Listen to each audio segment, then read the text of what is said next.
Praise the Lord sa pagkamaayo sa God, itong kinabuhi, no? So sa atong pagpadayon, sa ato ang giving time, ituguti ko ninyo nga basahon na ko nga verse sa Bible, nasa ikaduhang Korinto, kapitulo 8:12. Ingon siya diri, kung gusto gayod kamong muhatag, dawaton sa Dios ang inyong gasa, pinasikad ni anang anaa kaninyo, og dili ni anang wala diha kaninyo. Praise the Lord. So diri na to makita na importante gyud sa God ang ato ang willingness, ang joy nga naa sa atong kasing-kasing, no? Mo follow ra gyud nang atong ihatag. Pero ang importante sa God ang atong attitude sa atong paghatag. Okay? So sa atong pagsugod, dito ra gyapon ta sa likod and then maigsit ta sa isig ka kilid. So before that, mag-pray sa ta.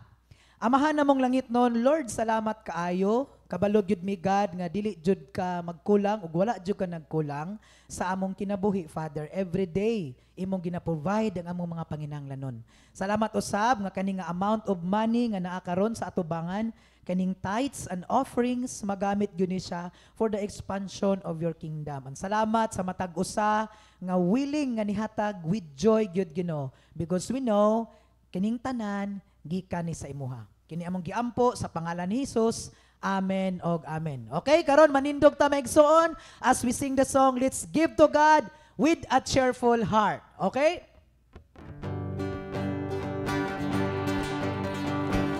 Give to the Lord cheerfully. Here we go. Cheerfully.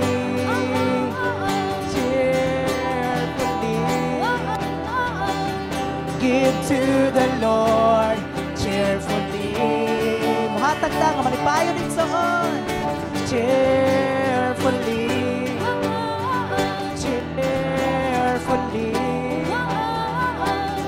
Give to the Lord cheerfully.